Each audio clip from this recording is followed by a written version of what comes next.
J'ai été engagé par l'Église protestante pour développer dans ce quartier de la Planchette, un quartier où il y a 80% de personnes étrangères, développer un projet lié à la migration, l'intégration, à la communication aussi avec les Suisses, etc.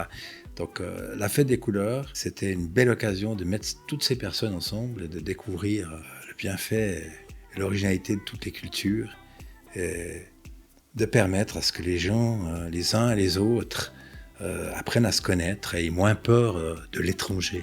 C'est tellement important au jour d'aujourd'hui, dans le monde qu'on est, quand on voit ce qui se passe au niveau politique, on voit toute la problématique migratoire, de faire comprendre que les personnes d'autres origines et d'ailleurs ne sont pas dangereuses. Au contraire, c'est une chance et elles nous apportent énormément, on a beaucoup à apprendre des autres et des uns et des autres. Et donc de se mettre ensemble, de vivre tout simplement des choses bien où dans la rencontre, on diminue les peurs et on augmente les découvertes, et ça c'est génial. Il y a une chose qu'on entend souvent, c'est le plaisir d'un moment calme, tranquille, familial, convivial. On n'a pratiquement jamais de problème de violence ou autre. Et il y a une ambiance les uns avec les autres où les personnes sont contentes de pouvoir amener quelque chose de leur origine, et puis d'autres sont contentes de découvrir ça, tout simplement. C'est un quartier où il y a plus de 3000 personnes, dont 80% de personnes d'autres origines, et dont environ 70 cultures, 75 cultures différentes. J'espère bien qu'on entend socialement des effets. Beaucoup de personnes me disent que ça améliore les relations dans le quartier, qu'il y a des choses positives qui se passent avec, qu'on a une grande influence par rapport à ça. Personnellement, je reste assez modeste par rapport à ce type de manière de voir les choses, mais je pense que oui, effectivement, le fait de présenter un visage de personnes d'autres origines, que c'est possible d'être ensemble.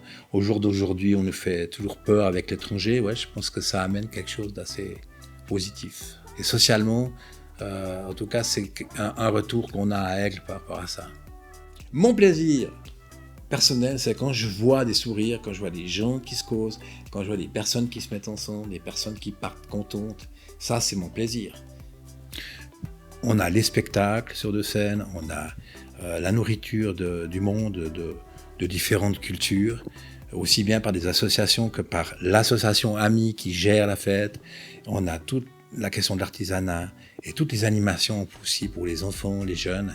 On a des spectacles, il faut le noter, qui sont à la fois professionnels et à la fois aussi plutôt amateurs, mais on a des jeunes qui ont grandi avec la fête des couleurs, des jeunes qui sont pris au jeu des spectacles, et notamment Janet Dance School ou KFM, qui ont grandi avec nous et qui continuent maintenant à faire des spectacles de grande qualité.